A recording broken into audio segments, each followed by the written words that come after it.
everybody, and welcome to episode 6 of the Email Deliverability Unfiltered series here at Kickbox.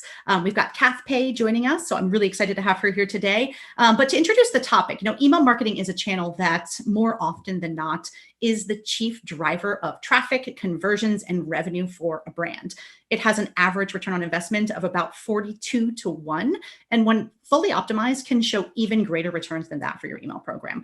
But if the journey that your email audience experiences when first being introduced to your brand is not a positive one, so either because you flooded their inbox with a ton of irrelevant content right from day one, or maybe you waited 2 weeks or 2 months to send them that initial welcome message, or maybe they never even signed up for your emails at all. So you're cold emailing them.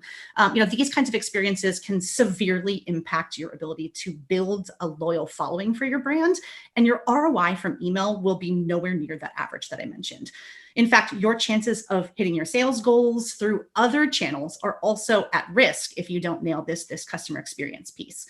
A couple of stats from our friends over at Campaign Monitor: 59% of respondents aged 25 to 34 years old share poor customer experiences online. And 58% of customers will never use a company again after having a negative interaction. Whereas the positive experiences that you can build, 69% of customers would recommend that company, and 50% would use that business more frequently just based on having one positive experience. So, clearly you can see why this is an important topic for an email marketer to understand, which is why I am so excited to have Cathy here to join us for this chat today. Cathy has been working in the email industry for, I think, right around 20 years, if your LinkedIn creeping that I did is accurate. Cathy is a recognized one of the leading email marketing tutors within the UK, and her content is amazing. So if you haven't checked that out, please do. She's an international keynote speaker who has shared her knowledge at more conferences and events than I think I've probably ever heard of, and maybe not that she can't even count at this point. She's also the founder and CEO of Holistic Email Marketing, which is an email marketing consultancy agency that believes in developing data-driven email marketing strategies that are supported and enabled by technology, which, honestly, all of that is just music to my ears. So hi, Cathy. Welcome to Kickbox's Email Deliverability Unfiltered series. It's honestly so great to have you here. And I do know that while you're normally based in London, you're actually living in Antigua for a year. Is that correct? I am. And thank you so much for having me on this podcast or video. Yeah. I'm really honored. So I'm based in Antigua for a year, maybe longer. I don't know. I'll see how it goes. So if you see my hair blowing in the wind, it's because it's hot. I'm not complaining. Yeah.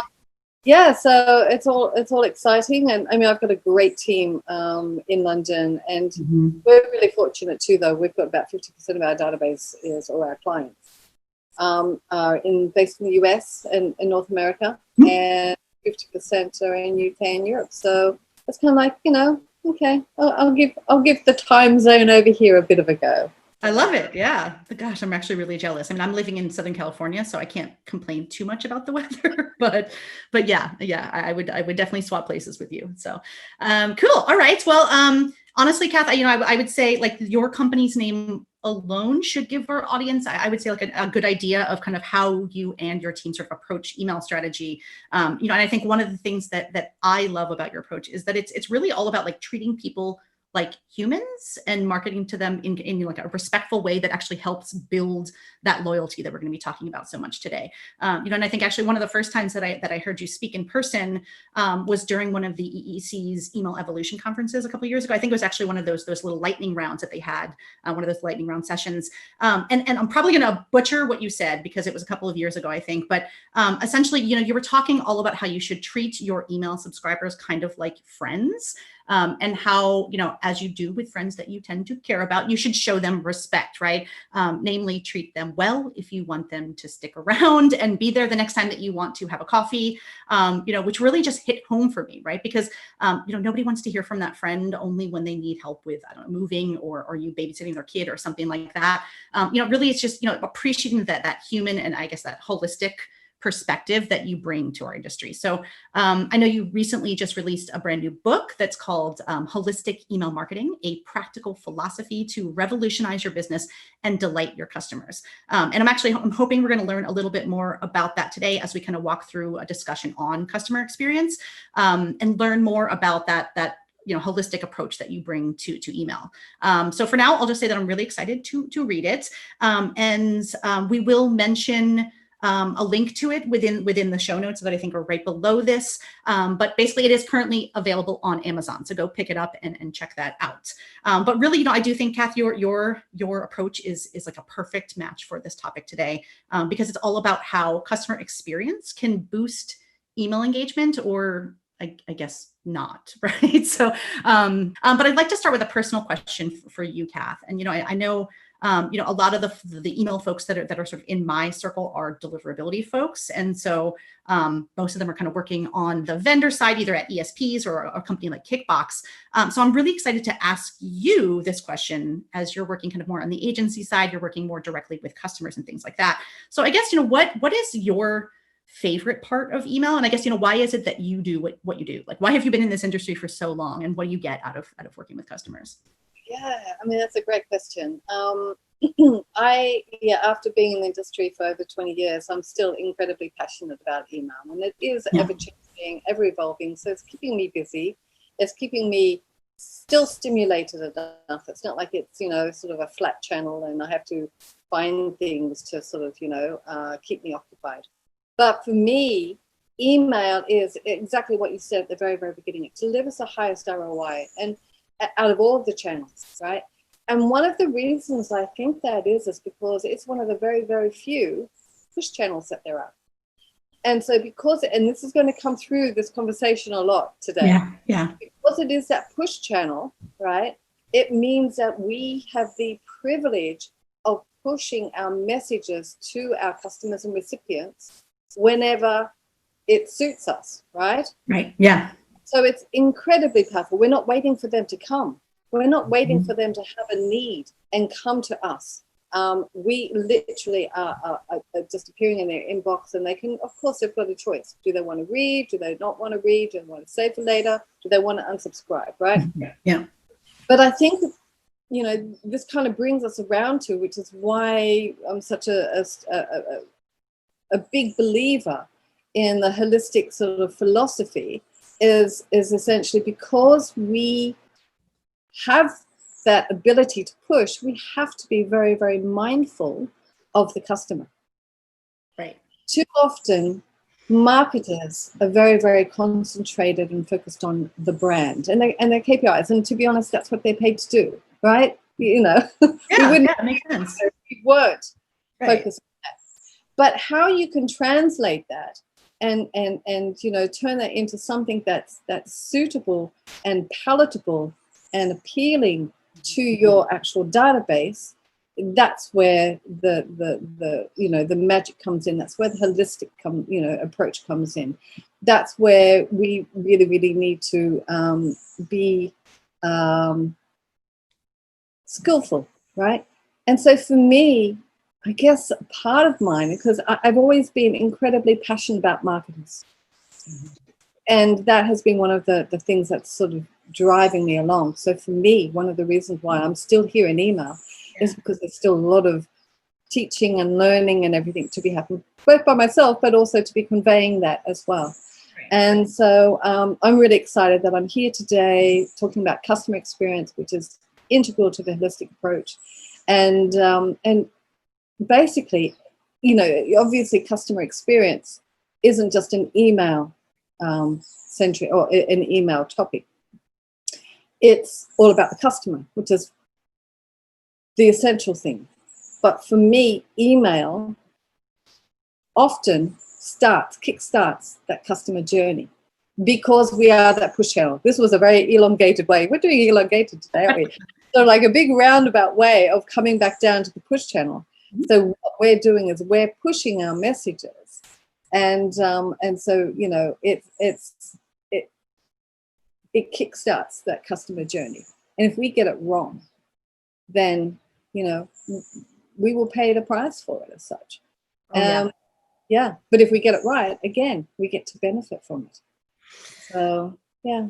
Yeah, that makes a lot of sense. It's one of those, like, I feel like I've read something, well, this has been out there for a while, but like the idea that like good marketing doesn't feel like marketing. And that's so challenging when you're in email marketing, because of course, when you hit send on that email, it in essence, it is a marketing email, right? Like everybody, the recipients always know that they're hearing from a brand, but it doesn't have to feel like that. Like, I think that's where you can really separate yourself in that sense. And this is actually tapping into what you said earlier when you heard me speak and everything. I'm a big advocate for what I call helpful marketing. And helpful marketing is basically, if we take a step back and we look at our brand objectives, right? Our business objectives, the goals that we have to achieve as a marketer, right? We have to sell this, we have to get X amount of downloads, we have to drive X amount of, MQLs and SQLs and all the rest of it. So we've got our needs. If we actually stop, right, and that's why we tend to sort of just, okay, I've got to push more messages, I've got to do this, I've got to do that, right? If we actually start to say, well, wait on, why are my customers and why are my subscribers and recipients, why are they on my database? What are their needs? How can I help them to achieve their objectives, right? Yeah. Certainly now we're looking at walking around the other side of the coin, right? Two sides of the coin, that's us. This is the recipient. We walk around the other side of the coin, take their hand and say, how can we help you today, right? And then what happens is, of course, you take them across, they go and achieve their objective, which, of course, by default enables you to achieve your objective. Done and dusted, everyone's happy, your subscribers happy, they're the ones that are going to be loyal and helping. And this comes down to exactly what you were just saying then. You are marketing to them. Every single email, you are marketing to them. But it's how you market. It's how you actually, form and write the copy. And it's the timing. It's using lifecycle marketing to, they're innately helpful. All of that kind of stuff. That's the crucial part. And so, yeah, that's what I think is really, really essential. Helpful marketing. And I think if we were to all start to sort of, and also by nature then, or naturally, it's the very customer-centric marketing. Right. Yeah. Yep. Can't go wrong, can you? Yeah, exactly. And I think that's, it's one of those, like my coin and phrase that I usually use is like provide value to your recipients, right? You have to, and it doesn't matter what that value is. It could be educational. It could be giving them a discount on something. It could just be making them laugh. Like, I think you actually recommended somebody who sends email that I have no need for because I don't vape, but there's like a company called Caterpillar vapes, right? And you mentioned this on a webinar, and I signed up, and the emails are just hilarious. And unfortunately, I'll never buy anything because, again, I don't have a need for that. But it's such a great way to just like have a little bit of fun with the brand, and I think it really pairs well with the way that their brand works. And I think that's, for me, the value is just enjoying the email and having a good laugh. But I think that's where, like, whatever you're sending, it's got to connect with somebody and really just provide some kind of helpfulness, some sort of value to them, Yeah. And this is a deliverability themed, webinar podcast. Right. So if you think about it, when you talked at the very beginning about engagement, and even if you don't end up getting the purchase from them now, or even in your case with Caterpillar vapes, never. The fact that you're actually opening them is going to be helping with their deliverability. So you're still helping them. That engagement is still, it's worthwhile.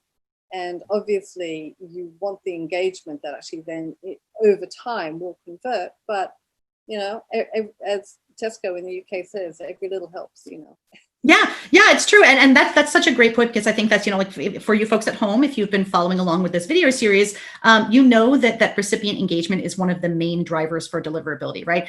This is incredibly true with, destinations like Gmail, because they're so focused on user engagement, but really in all, in some ways, all mailbox providers are trying to focus on engagement in the sense that they're trying to only deliver those messages that they feel are wanted or providing value to their users, right? So, those positive forms of engagement like opens and clicks and starring messages and replying to them, moving them to a folder, things like that are all viewed as positive forms of engagement. And they suggest that you do find value in that. And so then that mail is going to continue to show up in your inbox because you're proving to the mailbox provider that you're okay with receiving it in your inbox. And you want to try to avoid those negative forms of engagement, such as marking emails as spam, dragging them to the spam folder, just deleting them without ever opening, or honestly, even just never opening that email at all. All of these things can impact your ability to hit the inbox. So I think, we've already kind of talked a little bit about, I guess, sort of like what the customer experience is at a very high level. And I really think that's just, any impression that you give to your customers, whether it's within the email channel, whether it's just when they land on your website for the first time, any of that stuff can matter. But I guess, Cath, can you kind of just walk us through some different ways, I guess, that email marketing can help improve, or I guess impact that customer experience? Absolutely. Basic things like making sure that your email and your landing page are not disconnected, that they are connected, and that I'm sure we've all experienced it. I know I have. You go on an email, oh, that looks really, really good. You go and click off the email onto the landing page, and then you just go, what am I doing here again? Why am I doing right? So for me, one of the first principle of customer experience really is everything that you do, just go through and do a sanity check. And see if it raises a question in your mind. Whether it's collecting too much data when you're first asking them to subscribe to you, whether it's that you've got 4 steps in the checkout when all your competitors only have 2, steps, whether you've got ambiguous copy and they're kind of sitting there going, I don't know what this means. As soon as you make them stop and query, raise a question, or ask why, or that, you are not delivering a good customer experience, and you stand the chance of actually getting them to jump off. Right. So this is, first rule: do a sanity check in your email, on your landing page. You need to be looking at it, and because customer experience is not just, like we've said, applicable only to email. It's applicable to the entire customer journey. And I don't know that email marketers are fully aware of how much, email is called upon throughout the customer journey. So that's why we need to make sure that we are there and that we're giving a great experience. Our website team we're working hand in hand with them. If at all possible, we can also hopefully get, control over our landing pages, or even, so that we can make sure that they are delivering the same message, even if it's just the same, using the same headline or the same imagery or something. It doesn't have to be absolutely. But, I know so many email marketers, so they're incredibly dedicated, and they will optimize their email design and copy and to a certain extent tone and everything like this, so that when you end up having it, it's kind of like it's a standalone, it's over here, and it's conveying something different to the recipient than actually where you're driving them to. So you need to make sure there's always that, working together as such. Yeah. And I guess, would you say, obviously, understanding that, the buyer persona or the persona of your email recipients or your customers in general, I think is important. But I guess, do you think it's more important to understand the persona or just kind of like the life cycle of your program? I guess, or both of them, I guess, is all of that essential? I guess, what should people be focusing on if they're trying to kind of figure this out? If you haven't got the budget or the time or anything like that to create personas, I really, really encourage you to actually just go through and identify different scenarios, different buying scenarios. I've just gone and completed this for a customer, and we just did all the different variants of different ways that they could come and sign up, whether it's because they've purchased or whether it's because they, it's the first time they clicked on a Google ad, whatever the story is. And we're going through and identifying all of those different types of, various routes. Right. And I would be encouraging you to do that. Ideally, you do that, have personas, and absolutely lifecycle marketing, because lifecycle marketing to me makes your life easy. It really, really does. Oh yeah. You've got something and because of those lifecycle marketing emails are innately personalized. They're innately helpful. They're innately customer centric. So altogether, you're giving them a great customer experience, because that's what, you know, they're the fundamental principles of customer experience as well, I think, besides the actual removing all barriers. So no, for me, lifecycle marketing is, you know, that's an easy win. It really, really is. And because every email that's being sent out is because they've done something, they've not done something, you know, that's basically it. It's based on behavior. Yeah. Whether they've hit a mark or they haven't hit the mark, or they've purchased something or they haven't purchased something, or they've been to the site but they haven't been to the site. Whatever the story is, you know, there's something behind it. And so just make sure that you have a contingency plan for it, and you're there going, great, we're going to help you along the way to keep bringing you back and back and back. Yeah, right. Okay, cool. Awesome. And I guess, you know, while we're kind of talking about life cycle marketing, I'd kind of like to just sort of dip into sort of maybe some do's and don'ts of automation and life cycle marketing. Like, I think, you know, some of the things that I've seen is, I mean, of course, we've all seen those ones where you kind of forget about a certain email that's going out, especially during Corona times, and those are just completely tone deaf, and that's a problem. But I guess, you know, what are your tips for how people should kind of handle a life cycle type of program where you know that's effective and not kind of pushing people away as opposed to really helping? Great question. So definitely you need automated emails and programs are not set and forget, right? Mm-hmm. Yes. The very, very beginning, you heard a lot of them, and this was actually mainly ESP oriented, and I think they understand, because most email marketers that you and I probably know are under-resourced, under-budgeted, overworked. You know, we're on this kind of like little sort of cycle, just, you know, churning out email campaigns. And so that trigger, set and forget, it's incredibly attractive, right? And also because the automated emails, the lifecycle programs and everything, they're not necessarily the easiest or quickest to set up.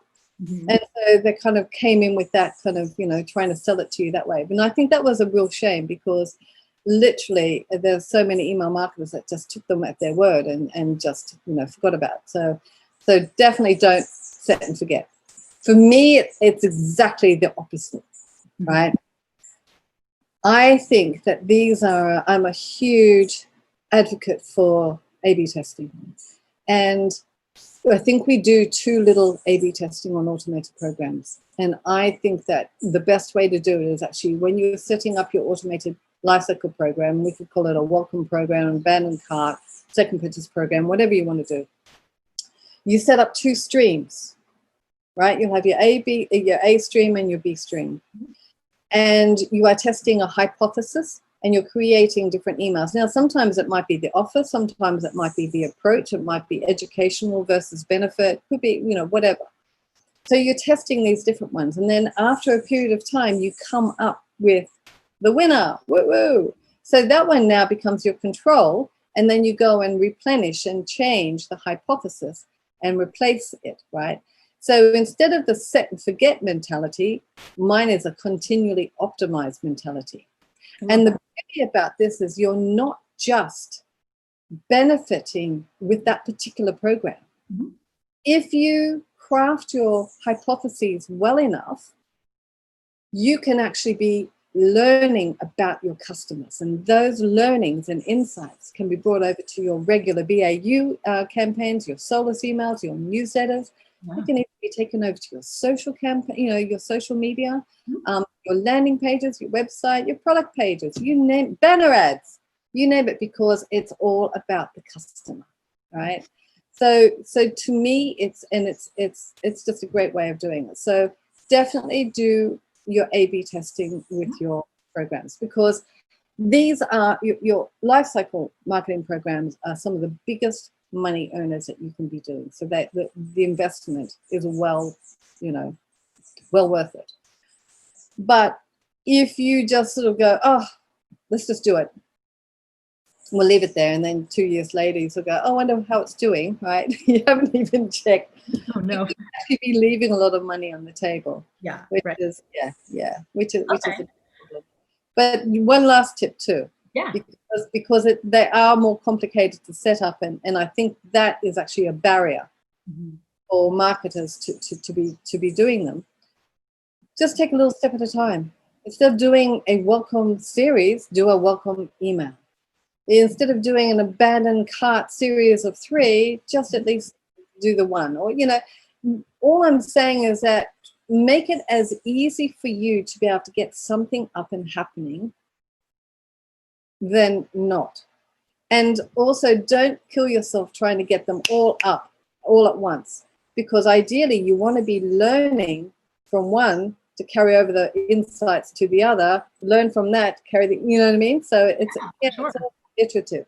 Okay, awesome. Yeah, and I guess like in terms of testing, I mean, there's, I guess like how long would you typically maybe run one of those A/B tests before you kind of decide on a winner? Is that a very short time period? Is that kind of like a couple of weeks that you're looking? And I guess also what is the typical audience like for people that are a small business and kind of say, yeah, but my audience is probably too small. Is there such thing as too small? Can you do those tests even with that smaller list? Yeah, so it's all based on volume, right? So the more people that come and use that program, the shorter the test cycle will be, right? Okay, sure. Because you have to make sure that it's statistically significant. Yeah. If you've only got a small amount, so you've only got a few people coming every day and everything, it's obviously going to be longer, because you still need it to be statistically significant. So that's how it's testing, and A/B testing in automated programs is different to BAU testing or campaign A/B testing. Sure. Right? Okay. Yeah. Because it's more time-based. It's more in line with a traditional website type thing. Gotcha. Right. And everything like that. So just keep that in mind. But yeah, so don't and make sure you don't cut anything off too soon. You might say, okay, we're going to look at it in 4 weeks' time. Sure, look at it in 4 weeks' time. Go do your math. Check out to see if it's statistically significant, and if it's not, you just keep it running. Right. Okay. Makes sense. Yeah. Nice and easy. And like you said, just do as much as you can, do whatever you can, set it up. Obviously, if you even just set up that one campaign, you're going to learn something. You're going to get some data that comes in. So that's awesome. I guess in terms of metrics, we had an episode on metrics a little while ago that are, of course, very much focused on deliverability. But I guess in terms of measuring the success of your program and kind of like adjusting things here and there, what metrics are you looking at when you're deciding that? That's a great question. I love this. I particularly, if we're looking at conversions, I find that a lot of, when I go and do audits for my customers, I find that they're actually using the wrong calculation for conversions, particularly when we're talking about automated programs. So what they tend to do is they're tending to use session times, which is, how many people are on the landing page, and not session times, session numbers, and then looking at the conversions. But to do that, you've actually completely and utterly missed the email factor, which, so therefore I prefer to do my calculations from the number sent. Now, admittedly, it's going to be a lot smaller because we're talking about a lot more people at this end that you're sending to, and therefore the percentage is going to be much smaller. It's going to be more accurate. It's going to give you an idea of how well the actual program is working, and also which if it's your control or your variant is working. Okay. But generally speaking, opens for me, I'm a little bit controversial in my view on opens. Opens are informative. Opens are good. Opens are great for deliverability. Like we were saying, right? And this is where deliverability and general marketing, I think, general email marketing, there's a little bit of confusion, because deliverability, you have to focus on the open rate, because that is what, the Gmails and Hotmails, they're the ones are looking at the open rate and saying, oh, so you're liked. Okay, we like that, right? Whereas I find when you're actually looking at meeting your business metrics, unless you're a publisher, in which you are being rewarded financially by increasing your number of opens, right? Most of us are actually more likely going to be rewarded on, conversions, like I said, whether it's purchases, or whether it's downloads or whatever your definition of conversion is. And so for me, that's a really, really key one. So the actual conversion factor. The clicks are good. Clicks are indicative or potentially indicative, so that if you can't measure the conversions, then that is the better default for me than open rate. But I also like to, because I'm so subscriber oriented, I also like to go in and look at some subscriber metrics as well. So open reach and click reach. And these ones are based basically on you identify a period, say 6 months, and then you can go in and say, okay, so our current open reach factor is 60%. So that means that over the 6 month period, you've had each individual, 60% of your database has opened up your emails once. So that's your open reach. Right. Okay. Yeah. So that gives you a good indication on how active your database is. And then that also then gives you the benchmark to say, okay, I want to be increasing this. Now, frequency is going to be increasing that. If you increase it. So increasing frequency will increase your open reach. Decreasing frequency will probably decrease your open reach. But again, this is a whole art of everything, isn't it? So I call deliverability an art, because too frequent and you're going to fall into deliverability issues. Right. So, yeah. So, and this is why you need to be sort of really looking at things, looking at your data, creating your own hypotheses, creating your own questions, and then putting those tests. Don't just say, oh, okay, so, Cath said I should increase my frequency, so full stop, I'm going to do that. That's the last thing I want you to do. You question it. You look at your data. Does that make sense too? Well, yeah, it could. Okay, we're going to do a trial. But we're going to do, a control. So we'll have our control, and our control will be receiving the regular frequency. And then we'll have our variant, is a different group, that's going to be receiving the increased frequency. And that way you can actually, but when you're doing things like that, again, don't just looking at opens. Because if you just look at opens and you're increasing frequency, I can tell you that they're going to decrease. Right. But like I said, you're actually going to increase your open reach. And your sales will increase as well. But again, I'm not saying that as a bucket, this is it. Go for the frequency factor or anything like that. There's too much to take into account. So you need to be the marketer and query your own data, query your own brand, understand your customer, database and everything, and what their needs are. So, but of course, bringing us back to lifecycle marketing, a great way of increasing frequency is to be implementing lifecycle marketing. And it's increasing it so that it's helping your deliverability, because they always get high open rates, high clicks and everything. But it's also providing that customer service to your customers. So they're actually not going to be worrying too much about the increased frequency, because you've actually helped them. You've provided them something of value.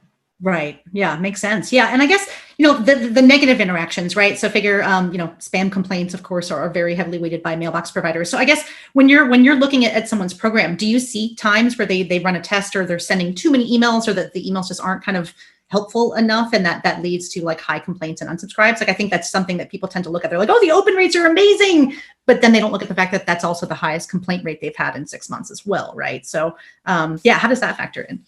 Yeah, no. Complaint rates, unsubscribes, they all need to be taken into consideration. You can, if you want to increase your open rates, really, really easy. You just go and do those. I'm blanking on the. What are those ones where you write a blog and it's just basically, it's clickbait. Love clickbait. Yeah. Right. Yeah. People will open them. Will they convert? Right. No. Will they complain? Very likely, right? Because it's all about setting your subject line sets an expectation. If you don't meet that expectation, then they're going to be disgruntled, right? So yes, and that's why I'm saying you've got to be careful, because we can get so carried away with, oh, I've got to open up, increase the open rate and everything. Right. And we do all these, scheduled emails. Yeah. I know someone who's done that, right? And oh my goodness. And he gets, but he's worked it out to being a fine art. I'm not advocating that at all. But there's lots of tactics that you can do to increase your open rates, but it's not going to increase your conversions. In fact, it's going to decrease them.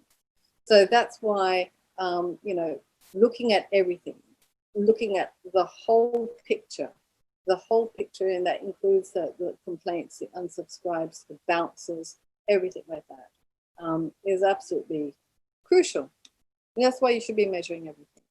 Makes sense. Yeah. I love that you actually brought up the word expectations, because I think this is such a big part of that customer experience. Like, whether you did, hopefully you did sign up for the emails that you're receiving in some way, either through a purchase or, like a newsletter sign up or something. But whatever you promised at that point, right? If you promise a certain type of email or a certain frequency, that's a great thing to do so that they can understand what to receive from you in the future. But if you change that, or if you mess that up, or if you kind of, like with those subject lines, if you overpromise and then under deliver, that is just the worst thing that you can do, not just for deliverability, but again, for that overall experience that you're having with the brand, right? Like, I think I even just, I bought a printer recently. Well, I tried to buy a printer recently. It was available on the website. They sent me an email being like, hey, cool, you're going to get your shipment notification soon. And then the next email I got was actually like, oh, actually, this is on back order and we have no idea when this is going to come. It's been on back order now, I think, for a couple of months. And it's one of those, like, I'm so frustrated by the fact that they didn't just tell me up front that it wasn't in stock. That is, I will never buy from that brand ever again, because they set my expectations to a certain level to say, you're going to get that thing that you asked for and paid for. And I'm still kind of waiting on it. So I still need to just kind of find another printer and move on and cancel that one. But still, yeah, I think that experience has been just so negative for me and so frustrating and just not helpful at all, that it's really driving me to talk badly about that company at this point, And, for me, it's just a principle in life. Setting and meeting expectations is the key to happiness. And so if it's a key to happiness in life, then of course it's the key to happiness in email marketing as well. It's going to follow through. Yeah. And it's just so important. And we can even go even more granular. Sorry, I don't want to be bashing on opens, but I'm yeah.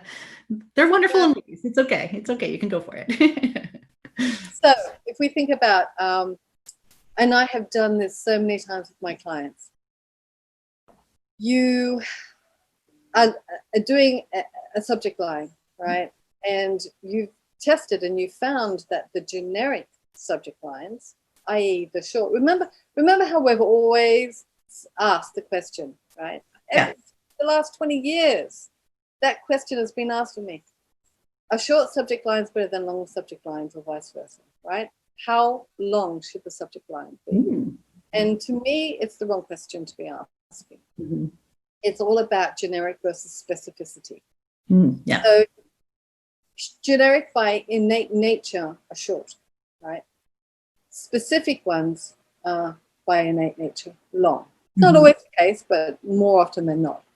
So if we want to be doing that, then if I were to send you an email with a very short, snappy, ambiguous subject line, you'd be going, oh, I wonder if that's all about, right?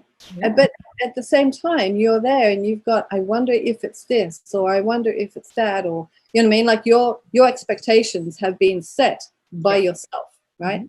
And so you're there and you're opening up and you go, oh, no, that wasn't it. Okay. And you move on, right? So it doesn't mean that you're going to be blocking them, unsubscribing, hitting complaint or anything like that. But it means that you're not going to be converting. Whereas if I were to do a very specific subject line, I will probably get less opens because it's not as generic, attractive, ambiguous, and all the rest of it. So, but I'm going to be attracting the right audience who are more likely to convert, right? Yeah. And this, again, bringing this back to deliverability, this is the struggle that we have. Mm-hmm. So I worked with the client. It's actually a case study in my book, which is available on Amazon. It's a case study with printer picks. And what we did was, whilst their deliverability was really, really bad, we actually went for the ambiguous short subject line factor as a strategy, knowing that we were going to get fewer sales, but in order for the bigger picture to get increased deliverability. Right. Boosting. Right? Yeah. So we did that, got increased engagement, higher open rates. Either ISPs started liking us more, and then we could convert back to our more specific subject lines, which actually gave us higher conversions. Yeah, so, I love that. That's such a cool strategy. Yeah, it's just about being clever and understanding some basic things. And again, looking at your data. Your data might be different to what I've found generally being. And that's absolutely fine, because every company is different, products are different, audience is different. So what I'm saying is just generally what I have found, that's the case. Yeah. Awesome. Well, great. And I think that's one of those, we didn't really touch on this today. And honestly, I feel like we're running out of time here. This has been such a great conversation. But really, like, follow your metrics. I love that you mentioned that, because that's something that I feel really, really strongly about as well. But really, like, also, pair your goals with email, or your business goals with your email goals, right? Like, make sure that you're tracking the right things, that you're optimizing the right things. Do audits from time to time, not just on your authentication, but also just on your metrics, making sure that everything that you're sending makes sense, that it has a place within your bigger structure. All that good stuff is so important. So cool. All right. Well, like I said, we're kind of running out of time. So I want to jump to a question for you, a little bit more of a personal one, Cath. We've asked this of a couple of other people, and this is tough when you've been in the industry for as long as you have, but if you had to kind of pass along sort of like one tip, one bit of advice for people that are pursuing a career in our industry, I guess what would that be? Right. That would be, this is interesting, don't accept everything that you hear. That's what I find is the biggest problem.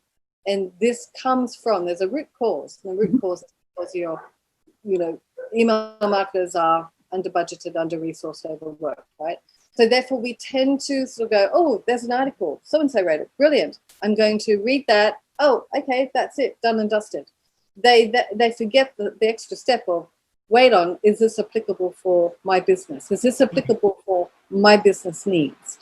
Is this going to help us? They just go and implement it. Someone says, welcome, programs of 5 emails are going to give you the best results. Right. And so someone just goes and does it blindly. So for me, it's a case of don't accept everything and question everything you hear. And when I say question, I don't necessarily mean doubtful question, but I mean question it from perspective of you, your business, or the company you work for, and everything. So that for me is the biggest one. So I spoke last year at a conference in Vegas, Email Innovations. And it was really, all about asking the audience to start just thinking, I don't want to say thinking for themselves, because that sounds like we're sheep, because we're not sheep. Taking that extra step and start to sort of think things through, and don't just, I have an issue with best practices as well, because a lot of best practices, as you guys know, are not necessarily best practices at all. A lot of them are just old best practices which were relevant but are no longer relevant, or they're trends that have somehow been turned into a best practice because they became popular, and suddenly if they're popular equals best practice, which it's the best way to get one. Yeah. Well, some of them have been actually planted into the industry by a service provider because it's a self-serving one. It helps them as opposed to helping the marketer and helping the customer. So, it's kind of like, don't just say, if something is a best practice, don't just go, oh, great, best practice, got to do it. Yeah. I love that. That's such great advice. And it's one of those like where, you didn't even touch upon the actual like misinformation that is spread around in our industry, where there are things that are completely infactual, right? The fact that people are still saying that just using the word free in your subject line is going to damn your mail to the spam folder. It's much more complicated than that, right? So I think that's, we're not even touching on that, but I think you have a great point, which is, like there could be 15 people that are all experts in the same field and giving completely different advice, and it's relevant to their business, or maybe it's relevant to your business, but you really need to kind of pair that and decide, is this the right strategy for me and for my brand voice and all that stuff? So that's such great advice. And that's definitely not something that I would have thought to share. So awesome. Yeah. Thanks so much. And I'm not saying don't read. Of course. No, read as much as you can. Yeah. Yes. Put a bit of a sanity check there. Right. Yeah, that makes a lot of sense. Cool. All right.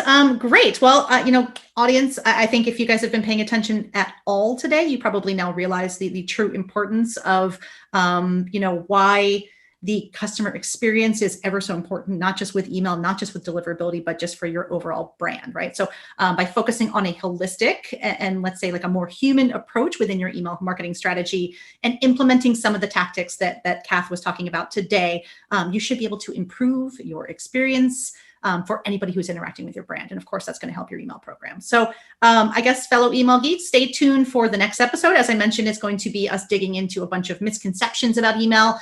There really is so much misinformation that's been passed around. So some of it needs some serious debunking. So we're going to try to tackle that next time. Thanks to you, Cath, so much for being here, and have a great rest of your year in Antigua. I think that rooster that was crowing in the background was trying to steal your attention. So I think it's time for you to go. But thanks so much. It was really great chatting with you. Thank you so much, Lauren. I had an absolute pleasure. And yeah, thanks for having me on.